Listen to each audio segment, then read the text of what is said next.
అవునా? ఎవరమ్మా అదృష్టవంతుడు? చూస్తావా? అక్కడ చూడు.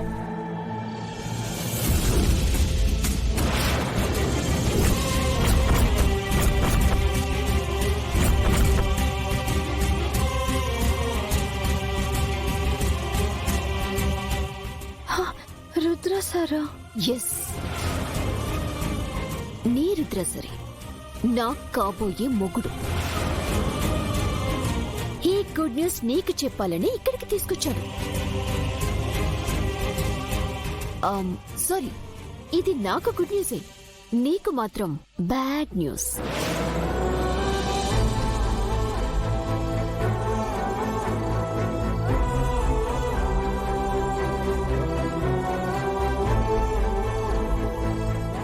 మాట్లాడవేంటి గంగా? షాక్ లో నుంచి తేరుకోలేకపోతున్నావా? ఆహా లేదు, ఇది నేను నమ్మను.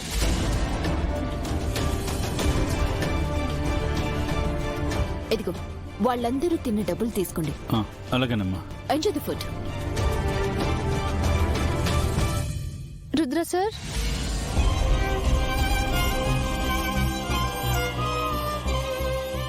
గంగా, తను చెప్తుంది నిజమా సార్?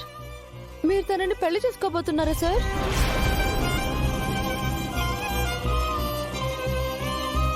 సిగ్గుపడుతున్నావేంటి రుద్ర? తాంబూలాలు మార్చుకోవటం కూడా అయిపోయిందని చెప్పు. చెప్పండి సార్, నేను విన్నది చూస్తుంది నిజమేనా? అవును.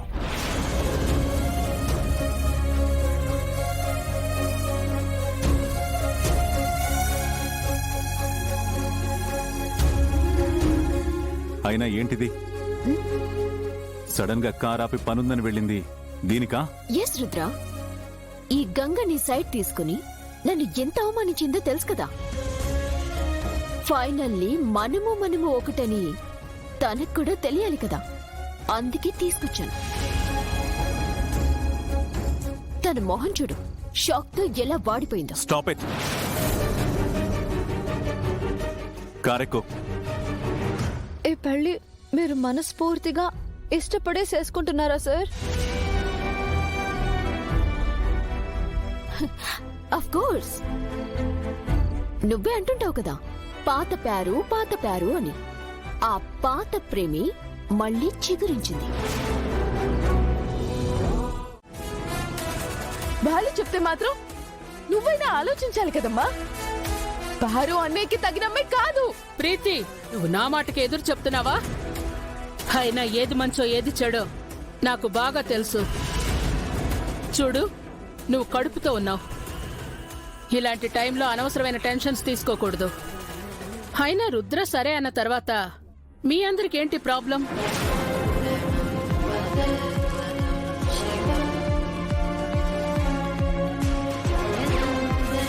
చూడండి, మీరు భయపడితేనో కన్ఫ్యూజ్ చేస్తేనో నేను నా నిర్ణయం మార్చుకుంటాను అనుకోవడం పొరపాటు.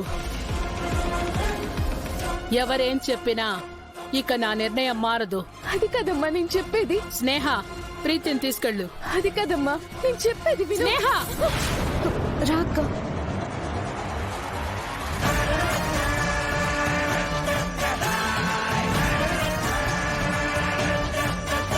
వెరీ గుడ్ అతయ్య, మీరు ఇలాగే స్ట్రాంగ్గా ఉండండి. అప్పుడు రుద్రపారుల పెళ్లి ఎవ్వరూ ఆపలేరు. మీ మావయ్య కాదు కదా, హరిహరాదులొచ్చిన ఈ పెళ్లిని ఆపలేరు. ఎందుకంటే ఇది ఈ శకుంతలాదేవి నిర్ణయం. నీకు కొంచెమైనా సీరియస్నెస్ ఉందా? మ్యాచ్ డేట్ దగ్గరలో ఉంది. ప్రాక్టీస్ చేయమంటే రెస్ట్ కావాలి, వెళ్ళిపోతానంటావా? Are you mad? నాకు ఇప్పుడు ప్రాక్టీసింగ్ చేయాలని లేదు సార్. ఎందుకు? ఎందుకంటే కడుపు మంట. ఇజ్ ఇట్ ఎసిడిటీ ప్రాబ్లం అనుకుంటా. అందుకే బజ్జీలు బోండాలంటూ అడ్డమైన గడ్డి తినొద్దంటే నా మాట విను. ఈ కడుపు మంట తినడం వల్ల వచ్చింది కాదు సార్. మరి వాటర్ సరిగా తాగడం లేదా? నీకు డైట్ లిస్ట్ ఇచ్చాను కదా, ఎంత తినాలి, ఏం తినాలి, అసలు ఎన్ని లీటర్స్ వాటర్ తాగాలని. నువ్వు దాన్ని ఫాలో చేయడం లేదా? చూడు, నువ్వు ఇలా చేస్తే గనక బాడీ డీహైడ్రేట్ అయిపోయి రేపు గేమ్ సరిగా ఆడలేవు. మీకు ఆట గురించి తప్ప వేరే ఏం పట్టదా సార్? అరే, నీ ప్రాబ్లం ఏంటో చెప్పకపోతే నాకెలా తెలుస్తుంది? నాకు గిఫ్టింగ్ గా కొన్న పట్టీలు తనకెందుకు ఇచ్చారు సార్? నేనెందుకు ఇచ్చాను?